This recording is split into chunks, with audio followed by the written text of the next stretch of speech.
Pour mettre en place un dialogue structuré jeunesse en Bretagne, l'enjeu principal est de mettre tous les acteurs de jeunesse autour de la table. Mais qui sont les acteurs de jeunesse aujourd'hui? Je suis éducatrice de rue à la prévention spécialisée. Animatrice dans un accueil communal. Je suis conseiller en insertion pro en mission locale. Monitrice éducatrice dans un centre social. Animatrice en résidence jeunes travailleurs. Je suis éducatrice spécialisée dans un PAEJ. Je suis éducateur sportif dans un IME. Je suis conseiller principal d'éducation dans un lycée. La région Bretagne et ses partenaires du plan breton de mobilisation pour les jeunesses vous présentent les cafés coop jeunesse. Venez à la rencontre des acteurs jeunesse des territoires, une fois par mois, le vendredi, après la pause déjeuner. Bienvenue! Et donc, nous accueillons Anne-Laure Billod, responsable du pôle métier à l'Association régionale des missions locales, Nicolas Bernard, directeur de la mission locale du pays de Redon et de Vilaine, et juste à ma droite, Audrey Brière, conseillère en insertion professionnelle et référente mobilité dans cette même mission locale. Bonjour à tous les trois, merci d'être avec nous. Anne-Laure, pour commencer, est-ce que vous pouvez nous parler du réseau des missions locales en Bretagne et de l'Association régionale des missions locales en quelques chiffres? Oui, tout à fait.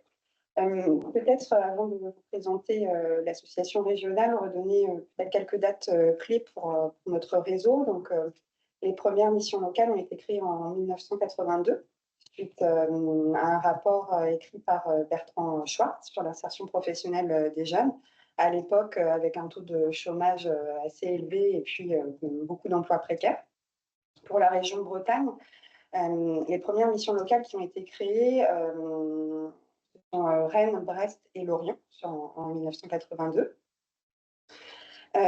Plus concrètement, les missions locales, elles sont amenées à mettre en œuvre les politiques publiques autour de l'insertion des jeunes. Donc les missions locales, elles vont accompagner un public jeune de 16 à 25 ans dans leur insertion sociale et professionnelle.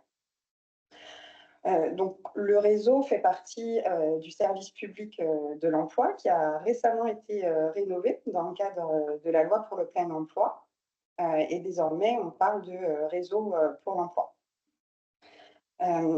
Si je reviens plutôt à l'échelon régional, donc l'association régionale des missions locales donc, de Bretagne a été créée en 1993. On est représenté par un réseau, donc l'Union nationale des missions locales. Aujourd'hui, au niveau national, on compte 15 ARML et un peu plus de 430 missions locales au niveau national. Donc, si je fais un focus plutôt à l'échelon de la Bretagne, nous, aujourd'hui, on réunit 17 missions locales. Ça représente à peu près 300 lieux d'accueil, dont une cinquantaine d'antennes, et 700 professionnels qui travaillent au sein du réseau, et donc principalement sur des métiers de conseiller en insertion socio-professionnelle. Pour vous donner aussi quelques éléments chiffrés, en 2023, ce sont 45 000 jeunes qui ont été accompagnés au sein du réseau. D'accord. Et aujourd'hui, la mission du réseau des missions locales, quelles sont ces missions? Alors, on a plusieurs missions. Déjà, ce qu'il faut avoir en tête, c'est que l'association régionale des missions locales, elle n'est pas en lien direct avec les jeunes, mais on travaille avec les professionnels du réseau. Donc, on a différentes missions. On a une mission de représentation au niveau régional, mais aussi au niveau national. On participe également à l'observation des jeunes bretons. Donc, au sein de l'ARML, on a un pôle observatoire. Donc, on a des salariés qui travaillent sur l'analyse, les caractéristiques des jeunes accompagnés en mission locale. Une autre mission de l'ARML également d'outiller les professionnels du réseau. Alors, quand je dis outiller, je pense à plusieurs choses. On a des services mutualisés au sein de l'ARML. Donc, dans les services mutualisés, ça peut être à la fois sur une dimension système d'information informatique pour le réseau, mais aussi on peut mettre en œuvre, tout à l'heure j'évoquais des politiques publiques, on peut avoir des dispositifs qui peuvent être lancés par l'État, et c'est comment nous, au niveau de la RML, nos chargés de mission vont accompagner dans la mise en œuvre de ces dispositifs. Donc c'est là où on peut outiller aussi les professionnels. On contribue également à la professionnalisation des professionnels du réseau. On propose chaque année un programme régional de formation à destination du réseau. Dans nos autres missions, on est amené également à développer des partenariats avec des acteurs institutionnels ou socio-économiques. Et puis, une de nos dernières missions, mais je crois qu'on va l'évoquer un peu plus concrètement après, c'est de porter des projets au niveau régional avec plusieurs missions locales, mais on l'évoquera autour de la conduite supervisée. Et on peut avoir aussi d'autres thématiques autour de la santé. D'accord. Et donc, vous parliez des partenaires avec qui vous travaillez. Est-ce que vous pouvez nous en donner quelques exemples aujourd'hui, et puis même comment vous travaillez avec eux? Alors, on va avoir différentes formes de partenariat. Alors, je l'ai précisé dans l'intitulé, mais on est une association. Et donc, un de nos principaux partenaires, ça va être les services de l'État via l'adresse. On a également les missions locales via leur adhésion, puisqu'on est sur un système associatif. Et puis, on peut avoir aussi d'autres partenaires comme le conseil régional, l'ARS, aussi en fonction des projets qu'on peut porter. Des partenaires également comme la direction régionale de France Travail, anciennement Pôle emploi, je l'évoquais tout à l'heure, hein, mais du coup, désormais, on parle de France Travail. D'autres partenaires comme des entreprises ou encore le CRIJ. La façon dont on peut être amené à travailler avec ces partenaires, j'ai envie de préciser peut-être deux exemples. Pour les services de l'État, par exemple, on va être amené à relayer et mettre en place les politiques publiques. Il y a un dispositif qui a été mis en place il y a 2 ans, le contrat engagement jeune. Et donc là, ça a nécessité un partenariat aussi plus renforcé avec les services de l'État. Et on a été également à être en contact encore plus régulier avec la direction régionale de France Travail. Donc ça, c'est un exemple de partenariat où j'évoquais le conseil régional ou l'ARS, qui vont être plutôt sur des projets. En fait, on va identifier avec les missions locales des besoins et donc là, mettre en œuvre ces projets. Donc, j'évoquais au démarrage, au sein de la RML, un pôle observatoire, un pôle SI. On a également un pôle métier qui est composé de chargés de mission et d'une chargée de communication et qui vont œuvrer pour animer notre réseau de référents au sein des missions locales, donc sur des thématiques bien particulières, donc thématiques mobilité, santé, mais ça peut être aussi sur des dispositifs d'État, des mineurs notamment. Ils vont animer des journées régionales pour favoriser l'échange de pratiques, animer des espaces aussi collaboratifs. Voilà le type de partenariat qu'on peut avoir. Et aujourd'hui, est-ce que vous identifiez des partenaires qui manquent ou en tout cas avec qui vous aimeriez développer plus de liens? Alors oui, il y a des partenariats qui nécessiteraient, je pense, d'être affinés. Je pense à différents partenariats, notamment pour faciliter l'accès aux droits des jeunes. Quand je parle d'accès aux droits, c'est plutôt sur une partie administrative ou sociale, où on pourrait peut-être développer davantage de partenariats régionaux qui permettraient ensuite, en fonction des territoires, d'avoir des interlocuteurs et donc faciliter les démarches administratives. Vous parliez aussi pendant nos échanges de développer des partenariats avec les acteurs économiques, les entreprises. Oui, tout à fait. Ça, c'est un axe qu'on souhaite aussi développer, qui existe, mais sur lequel on souhaite mobiliser davantage, donc des clubs entreprises, peut-être des fédérations. Ça, c'est un sujet sur lequel on travaille. Et puis, un dernier axe que j'identifie, et je l'évoquais au démarrage, dans le cadre de la loi pour le plein emploi, on a aussi des partenariats à l'échelle des départements à affiner, à consolider dans ce cadre. Merci pour ce panorama sur le réseau des missions locales en Bretagne. Je me retourne vers vous, Nicolas, pour avoir peut-être une présentation un petit peu générale de ce qu'est une mission locale et la mission locale du Pays de Redon de Vilaine, avant de partir sur les projets mobilité et la conduite supervisée. Donc, la mission locale du Pays de Redon et de Vilaine existe depuis 1984. C'était une des missions locales de type rural, on va dire, première créée parmi les 417 ou 420 missions locales aujourd'hui. Elle a une particularité, c'est qu'elle se situe sur un bassin d'emploi qui regroupe, qui est à cheval sur 2 régions. On intervient aussi dans le Pays de la Loire, et sur 3 départements, et on intervient donc sur 3 EPCI. Les départements sont le 56, le 35 et le 41. On a une mission, donc, comme l'a dit Anne-Laure, une mission de service public envers les jeunes. On accueille tous les jeunes qui frappent à la porte de la mission locale, quel que soit leur statut.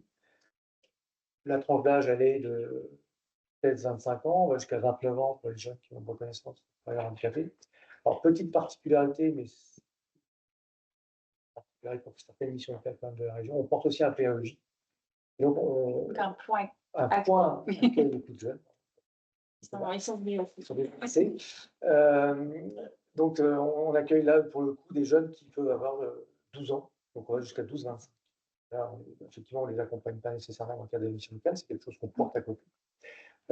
Quand je dis on accompagne, on accompagne tous les jeunes de 16 à 25 ans jusqu'à 29 ans, c'est-à-dire qu'on prend de toute façon la demande des jeunes, quelle qu'elle soit. Donc, elle peut être, on est connu sur l'orientation, la formation et l'emploi. Quand on met en place des missions de service public avec l'État, c'est plutôt dans ce cadre-là. Maintenant, ça s'étend quand même beaucoup plus. On est aussi sur les thématiques de la mobilité, on en parlera tout à l'heure avec Audrey, sur la santé, puisque le PAEJ c'est la santé, mais on peut aussi plein d'autres choses sur la santé. Sur les aides financières, on gère tout un panel d'aides financières pour les jeunes qu'on peut débloquer assez rapidement, notamment avec les départements. On a les fonds d'aide aux jeunes qui permettent de mobiliser des aides financières sur des projets, mais aussi sur la mobilité. Est-ce que le logement et tout ce qui est aussi loisirs, accès aux droits, sport, culture. L'objectif, c'est on vise l'autonomie des jeunes aujourd'hui. On ne vise pas nécessairement, effectivement, l'État va nous dire on va viser l'insertion professionnelle, sociale et professionnelle aussi, avant tout, l'autonomie des jeunes. Il y a une approche globale. Exactement, il y a une approche globale. En place avec Bertrand Chart, par exemple, 80. On reçoit tout jeune et comme le disait Anne-Laure, il y a beaucoup de permanences, on va dire des permanences ou des lieux d'accueil sur l'ensemble de notre zone de compétences. Aujourd'hui, on a 16 permanences, on va dire ça comme ça, on reçoit les jeunes, c'est-à-dire qu'on essaie d'aller au plus près des jeunes. On a mis en place aussi, comme beaucoup de missions locales, des programmes on appelle ça d'aller vers, c'est les publics invisibles, comme on dit. Donc on continue à le faire, même si on n'est plus forcément directement financé pour ça. Aujourd'hui, ça fait vraiment partie de notre panel d'offres, d'aller vers les publics, d'aller au-devant des publics pour les recevoir et pour les accompagner. Voilà. Juste peut-être la mission locale du Pays de Redon et Vilaine, ça représente combien de salariés? Aujourd'hui, il y a une vingtaine de salariés. C'est pas mal. Alors, attendez, faites pas le bruit. C'est environ 630 nouveaux inscrits par an, 1300, 1400 jeunes accompagnés. C'est presque 10 000 entretiens en tout. On parlait des relations avec les entreprises, c'est 310 PMSMP, comme on dit, période de mise en situation en milieu professionnel, c'est simplement des stages, mais on les met en œuvre pour les jeunes. Voilà à peu près le panel. Sur le contrat d'engagement jeune, en 2023, on a mis en place 220 contrats d'engagement jeune. Voilà à peu près. Ça donne un peu une idée de ce qu'est la mission locale. On est occupé. Peut-être se concentrer un petit peu sur les projets mobilité avant de partir sur la conduite supervisée, peut-être donner un ensemble de ce qui est fait pour la mobilité, toujours dans cette approche globale pour les jeunes. Ce n'est pas lequel de vous deux se lancer. J'y vais, sur la mobilité, effectivement, c'est une des préoccupations de toutes les missions locales en général. Peut-être un peu plus des fois des missions locales de type rural, on a moins de services qui sont dédiés à la mobilité. Depuis les origines, donc c'est vraiment une thématique. Depuis 1995, on porte un service de mise à disposition de 1995. C'était le siècle dernier. On- Et les scooters à l'époque. C'était des scooters et des vélos. On porte effectivement un service de mise à disposition de véhicules parce que les jeunes qui veulent aller en stage, en formation, en emploi, ont ces besoins-là. Service qui s'est étoffé, mais peut-être Audrey, tu représenteras le service peut-être plus amplement, mais aujourd'hui, on a une voiture sans permis, on a une voiture classique, on a des VAE, comme on dit, des vélos à assistance électrique. Sur la mobilité, on a des simulateurs de conduite, par exemple, qui marchent très bien pour les jeunes. C'est-à-dire qu'ils peuvent s'essayer sur des simulateurs à la conduite, en lien toujours avec le passage du permis, puisque ça reste le Graal, on va dire, hein, ce permis de conduire pour les jeunes qui sont en milieu rural. Quel que soit après le moyen de locomotion qu'ils choisissent, mais on parlait d'autonomie tout à l'heure, l'autonomie, ça passe par là, indéniablement. Donc les simulateurs, on a 2 partenariats avec les auto-écoles, alors sur la conduite supervisée, Audrey en parlera tout à l'heure, et sur le code de la route aussi, on a des modules code à la mission locale tous les jeudis pour un succès fou. C'est-à-dire c'est du code, des leçons de code, un petit peu adapté, et, notamment pour des jeunes qui rencontrent des difficultés dans le code classique. Aujourd'hui, on sait qu'il y a aussi des jeunes qui apprennent le code seuls, sans cours, comme on pouvait connaître, nous, en auto-école. Et des fois, c'est bien aussi de se retrouver face à une personne qui sait de quoi il parle. On a toutes les aides financières. Je parlais tout à l'heure des aides des départements, parce que c'est 3 départements. On a un fonds d'aide aux jeunes qui est effectivement abondé par 3 départements. Et là, on dispose d'aides financières pour le passage du code, le passage du permis, l'achat d'un véhicule, la réparation. Sur la mobilité, c'est essentiellement ça, Audrey. Voilà. Qu'est-ce qu'il y a encore sur la mobilité? J'en oublie. Je ne parle pas de la conduite supervisée. De la conduite supervisée solidaire. Pour la suite. Après. Sur la mobilité, c'est essentiellement ça. Et puis le rôle du coup de Audrey qui est spécifique sur référente mobilité. Peut-être qu'est-ce que c'est une référente mobilité? Le conseil en mobilité. En conseil en mobilité.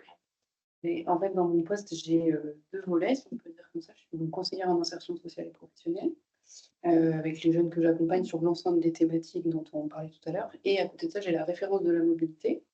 Donc, je vais pouvoir recevoir l'ensemble des jeunes accompagnés par la mission locale en conseil en mobilité pour étudier un petit peu ce qui va être problématique pour eux. Dans un premier temps, on va essayer de voir s'il y a des solutions qui sont existantes sur le territoire. Est-ce qu'ils peuvent se déplacer en utilisant les transports en commun?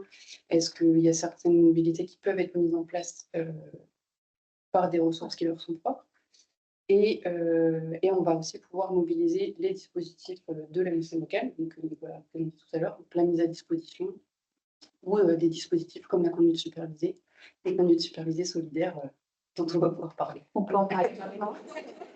Puis on a tout le monde parlant de la conduite supervisée. La conduite supervisée, c'est un dispositif qui existe à la mission locale depuis 2011, qui a été originellement, c'est une initiative du département du Morbihan, et donc du conseil régional et de Groupama, qui propose de mettre à disposition des missions locales du 56 des véhicules pour permettre de faire de la conduite supervisée avec les jeunes. Et donc, ça s'est développé au fur et à mesure des années. Et maintenant, ce sont principalement les auto-écoles du territoire qui nous orientent les jeunes. Et ce sont des jeunes qui ont passé plusieurs fois leur permis, qui ont passé une ou plusieurs fois leur permis, qui n'ont pas réussi à l'obtenir, et qui n'ont pas dans leur entourage de personnes qui peuvent les accompagner pour faire la conduite accompagnée ou conduite supervisée. Parce que conduite supervisée et accompagnée, c'est à peu près la même chose. Le principe est le même. Donc, et l'objectif, c'est que donc les jeunes peuvent s'adresser à la mission locale.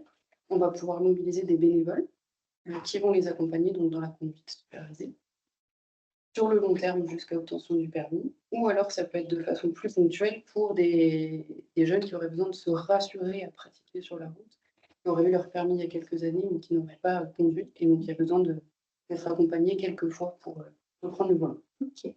Et du coup, c'est les auto-écoles qui vous orientent les personnes donc qui ont peut-être loupé une ou deux fois. Donc ça peut être des jeunes qui ne vous accompagnent pas forcément dans la mission locale. Ça peut être parfois des jeunes on n'accompagne pas forcément en mission locale. Par contre, il va y avoir une nécessité à un moment d'être inscrit et accompagné par la mission locale, notamment dans le cadre des assurances. Mais ça peut aussi être justement l'occasion ça peut être une porte d'entrée, une première rencontre avec les jeunes. Et c'est ce qui va nous permettre aussi de creuser d'autres aspects et de voir s'il y a un besoin d'accompagnement global sur les thématiques d'insertion sociale et professionnelle en général. Vous parlez de bénévoles qui accompagnent les jeunes. Comment vous faites aujourd'hui pour recruter ces bénévoles? Parce que j'imagine que ça demande du temps et aussi il faut avoir plusieurs personnes pour les accompagner. Tout à fait. C'est vrai que ça prend du temps. On explique en général aux jeunes et on explique aussi aux personnes qui s'intéressent à la conduite supervisée qu'un créneau de conduite supervisée en général c'est 2 heures, mais un bénévole il va mobiliser il va mobiliser le double du temps pour accompagner les jeunes. Donc voilà, quand on accompagne un jeune sur de la conduite supervisée, c'est un véritable engagement.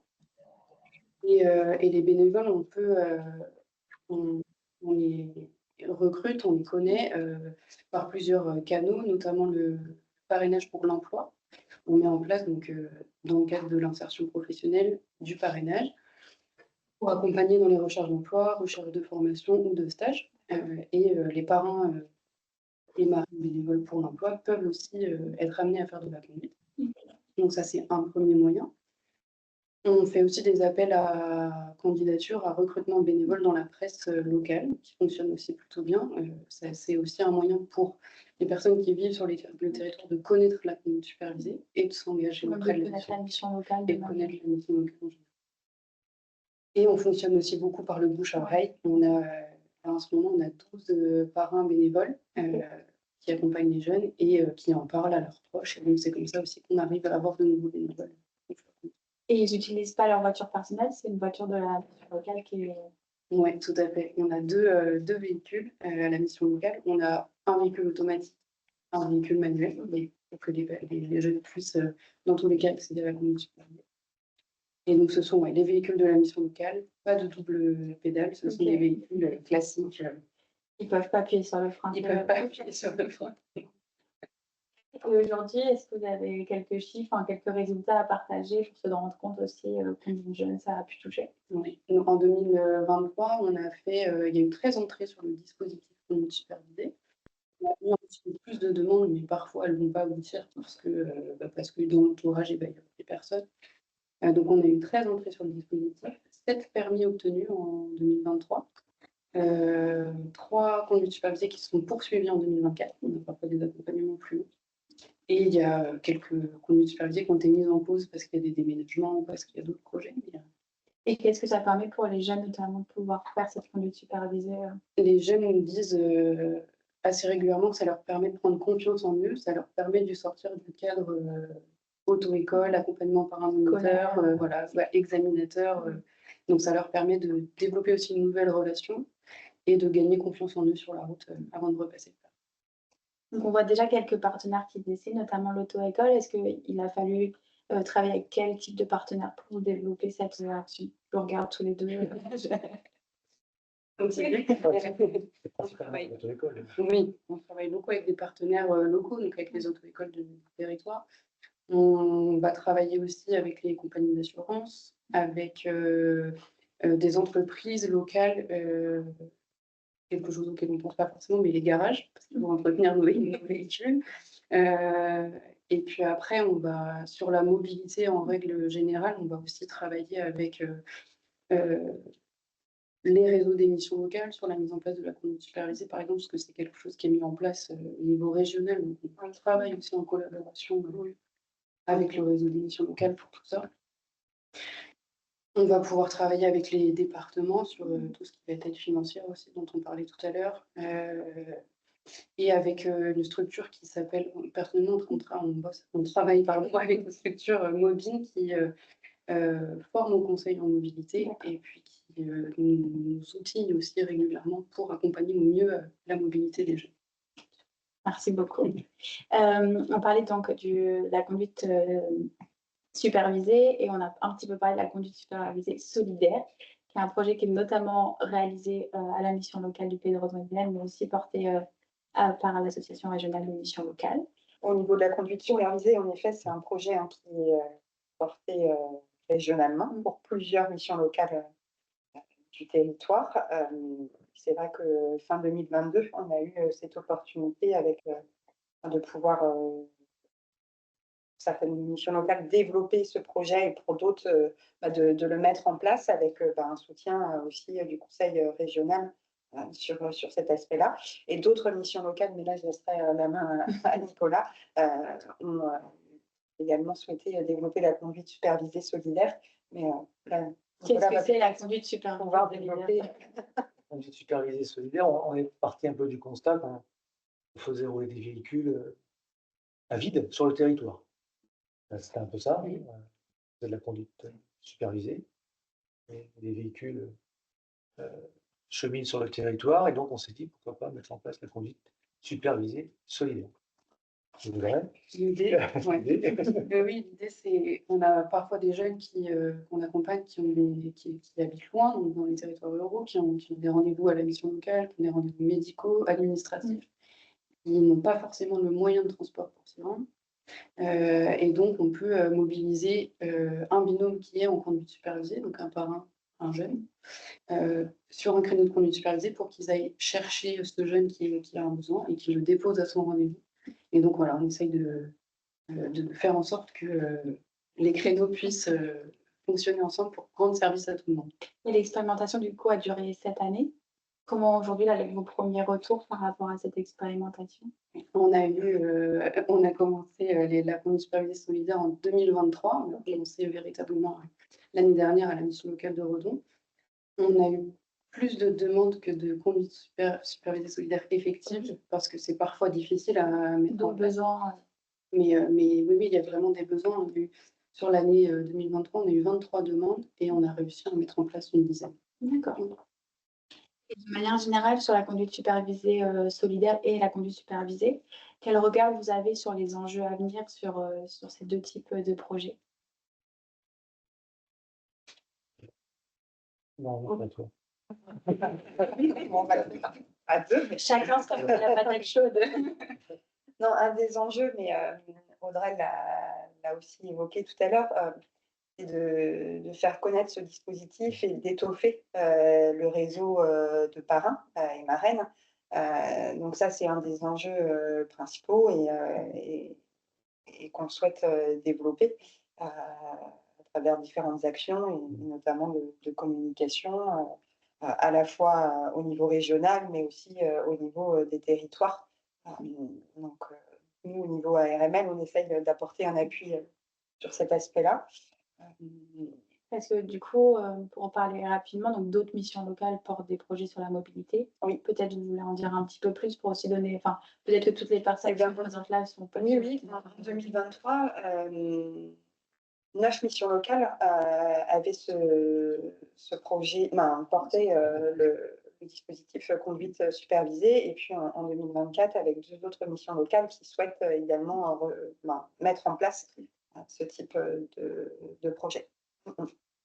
Et avant de passer aux questions, est-ce que vous voulu ajouter certaines choses ou... Après, les enjeux pour une structure, c'est aussi l'enjeu financier, c'est aussi un dispositif-là, parce qu'il faut aussi renouveler le parc ou l'étoffer.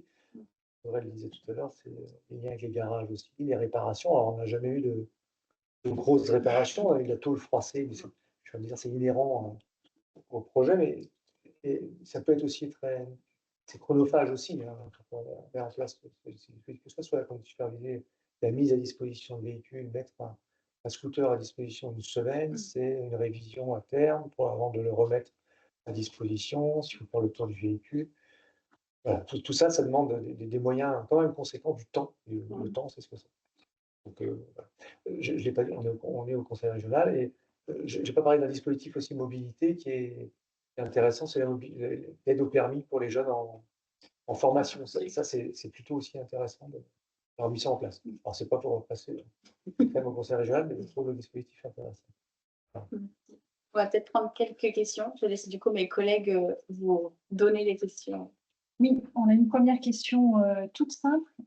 Vous avez parlé de conduite supervisée solidaire. Dans le langage courant, on parle beaucoup de conduite accompagnée.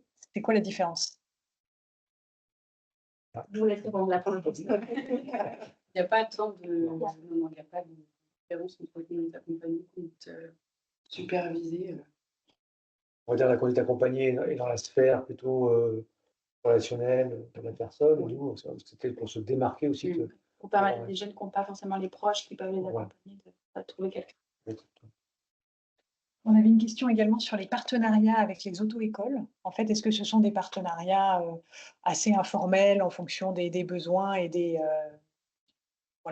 jeunes qui sollicitent, ou est-ce que vous avez formalisé ces partenariats dans des conventions? Est-ce que ça nécessite aussi en termes d'assurance de formaliser les choses? Oui, on a formalisé les choses avec les auto-écoles. Effectivement, c'est des auto-écoles aussi volontaires. D'ailleurs, je les salue parce qu'on en parlait tout à l'heure en venant ici. J'ai envie de dire, elles ne sont pas obligées de le faire. Aujourd'hui, les auto-écoles, elles ne courent pas vraiment après les clients. C'est plutôt les clients, des fois, et notamment sur les zones rurales, qui courent après les auto-écoles. Donc là, ils souhaitent le faire. Venir toutes les semaines faire des modules code, c'est engageant aussi pour une auto-école. Donc, je la salue. C'est vous qui êtes allé vers les auto-écoles pour proposer ce type de projet? Donc ça, c'est important. Après, effectivement, au niveau des assurances, on avait un sujet jusqu'à hier, d'ailleurs, avec notre assureur historique qui nous assurait depuis 40 ans, puisqu'il ne voulait plus nous assurer au 31/12. On regarde justement de la mise à disposition qui paraissait trop à risquer pour cet assureur. Après âpre négociation, il va continuer à nous assurer sur l'ensemble de notre offre. Donc voilà, c'est toujours effectivement des partenariats qu'il faut nouer, qu'il faut faire vivre et des fois il faut se battre pour ça. D'autres questions? Oui, une autre question. Vous avez évoqué les 2 véhicules dont dispose la mission locale. Est-ce que parfois la conduite supervisée se fait avec les véhicules des parrains et des marraines? Non. Si ça se fait, on ne sait pas. C'est de la responsabilité du parrain et de la marraine. Mais non, c'est toujours avec les véhicules. Et vous avez vraiment les véhicules de mise à disposition et les véhicules pour la conduite supervisée. Est-ce qu'il y a encore des questions? Et oui, encore une question, plein de questions. Et si vous êtes limité par le nombre de véhicules dont vous disposez, c'est le nombre de véhicules qui vous limite, c'est le nombre de parrains ou de marraines, ou finalement, voilà, le dimensionnement du service est aujourd'hui adapté? Je dirais que le dimensionnement est plutôt adapté au nombre de demandes qu'on peut avoir. On a les 2 véhicules, on ne tourne pas toute la semaine, on arrive quand même à faire en sorte que chaque jeune qui est inscrit dans le dispositif puisse faire des heures de conduite comme il le souhaite. Donc je pense qu'on est plutôt bien adapté par rapport au nombre de demandes qu'on a sur la conduite. Pour l'instant, je ne sais pas si on a un 3e véhicule, je ne sais pas si ça développerait vraiment plus de conduite supervisée, je ne suis pas certain. Après, les bénévoles ne sont pas là toute la semaine non plus, ils disent là, je suis dispo, ça match avec le jeune qui n'est pas non plus forcément toujours dispo. Même s'il est demandeur d'emploi, il fait aussi plein d'autres choses à côté. Alors, on a épuisé les questions, il nous reste 5 minutes. Ok. Peut-être pour ces dernières minutes avant de conclure, est-ce que vous avez des messages à faire passer par rapport au réseau ou même de manière générale sur l'action de mobilité, sur les missions locales? Oui, on peut avoir quelques messages. Si parmi les personnes qui nous écoutent, certains sont intéressés pour être bénévoles, parrain ou marraine, voilà. Dans n'importe quelle mission locale, voilà, dans n'importe quelle mission locale, en fonction du territoire, on lance un appel. Voilà, pour le réseau des missions locales. Autrement, au niveau régional, moi, c'est vrai que le message que j'ai envie de faire passer à chaque acteur jeunesse, c'est d'être en contact régulier avec les missions locales, en tout cas avec la mission locale du territoire concerné. On l'a évoqué au démarrage, on met en œuvre notamment des politiques publiques, on peut avoir des évolutions politiques ou budgétaires, et donc l'offre de services, elle peut être amenée à évoluer régulièrement. Donc, c'est ça qui me paraît essentiel, d'avoir des contacts réguliers pour connaître les évolutions. Merci beaucoup. Je ne sais pas s'il y a d'autres C'est tout bon pour tout le monde. Bon, bah, ça va être l'occasion de vous remercier pour les personnes qui sont derrière leur écran d'avoir participé à ce temps, de vous remercier aussi tous les trois d'avoir pris du temps pour venir jusqu'à nous, nous parler de tout ça. J'en profite pour faire un petit peu de pub parce que c'est le dernier jour pour s'inscrire à la conférence jeunesse qui se tient à Quimper le 20 septembre, donc vendredi prochain. Vous êtes tous et toutes les bienvenus pour découvrir plein d'autres acteurs qui sont présents, pour découvrir tout ce qui est fait dans le cadre du plan breton de mobilisation et des chantiers. Il y aura aussi tout un temps autour de l'engagement des jeunes et des étudiants avec plusieurs intervenants, donc des jeunes de Quimper. Donc n'hésitez pas à venir, vous avez encore quelques heures pour vous inscrire. Et merci à tous et toutes.